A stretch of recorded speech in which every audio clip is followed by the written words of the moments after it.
I never thought I'd see the day when Madeline Cross, the CEO who once ruled our company with an iron fist wrapped in designer silk, would be the one getting escorted out of the building.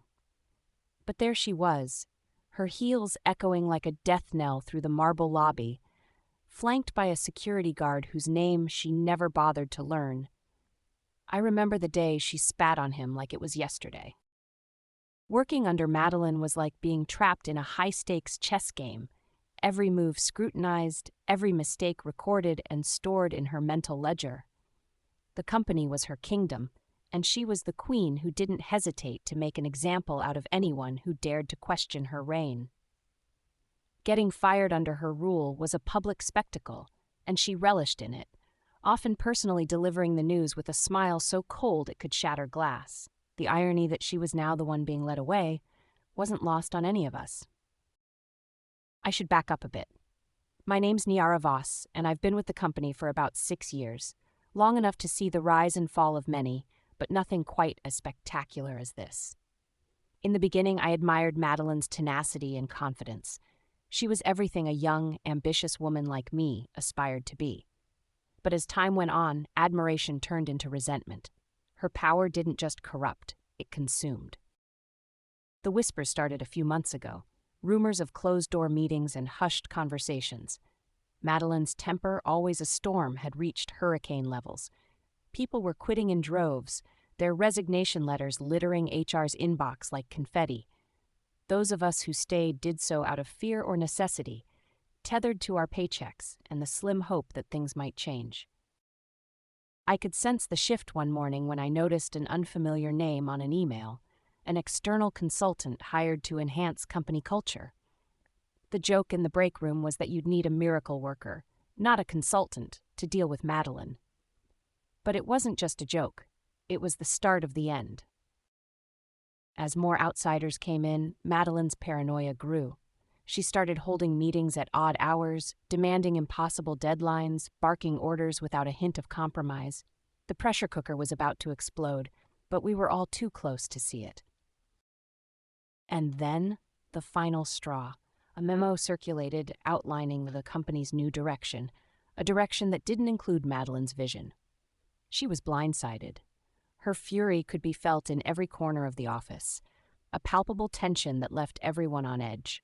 It didn't help that she had recently had another altercation with the security guard, Greg. Poor Greg had been subjected to many of Madeline's outbursts, but this time he stood his ground, refusing to let her berate him any longer. When the board finally made their move, it wasn't flashy or dramatic. No grand speeches or fiery confrontations, just a simple meeting, a few signatures, and it was done. I saw Madeline emerge from that meeting room, her face a mask of shock and disbelief. It was the first time I'd ever seen her look vulnerable, and it struck me more than I expected. As she walked through the office to collect her things, I caught her eye. For a second, I thought I saw a flicker of the old Madeline, the fierce, unstoppable force who once inspired me so much. But it was fleeting. She turned away, her eyes fixed on the exit where Greg waited, looking slightly uncomfortable but unwavering.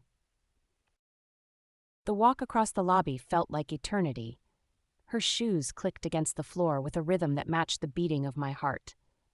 Every employee in the vicinity watched in a silence that was both respectful and stunned. No one dared to speak, not even a whisper.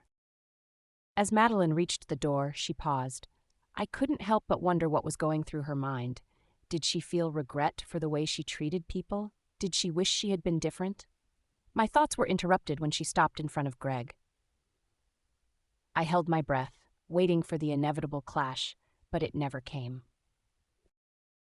Instead, Madeline nodded. It was a small gesture, almost imperceptible, but it was there. And Greg, bless him, nodded back. It was as close to an apology as she'd ever give, and for Greg it seemed to be enough. The doors swung open, and she was gone. The office buzzed with a mix of disbelief and relief. For me, it was more complex. Watching her leave stirred a sense of victory, but also a strange sadness. Maybe it was because she was once a mentor to me, her fire inspiring my own ambitions. Or maybe it was because I understood her in a way others didn't. We were both women fighting to prove ourselves in a world that often felt stacked against us. She just lost sight of what mattered along the way. If you're enjoying this story, hit that subscribe button and the bell icon so you never miss another one. In the days that followed, the air felt lighter. The external consultants began implementing changes, trying to rebuild the culture Madeline had fractured. Slowly, people started to relax, to smile more, to converse without the fear of being overheard. I found myself thinking about Madeline often, wondering where she ended up, if she was okay. Maybe she finally had the chance to reflect, to find a new path, or maybe she was just plotting her next conquest, determined to reclaim her position in the corporate world. Either way, I hope she learned something from it all. The day she left wasn't just the end of an era, it was a lesson for everyone. A reminder that power isn't about how many people you can control, but about how many you can inspire. And that no matter how high you climb, how untouchable you think you are, the fall can come at any moment. We never heard from Madeline again, but her story lingered, a cautionary tale passed around like folklore among the employees. I suppose that's how legends are made, not just from triumphs, but from tragedies as well. And while I may never know how her story truly ends, I know how mine continues, with a clearer understanding of the kind of leader I aspire to be, one who lifts others up rather than tearing them down. As I sit here typing this out, I'm reminded that no one's invincible and everyone deserves a little grace, even Madeline Cross.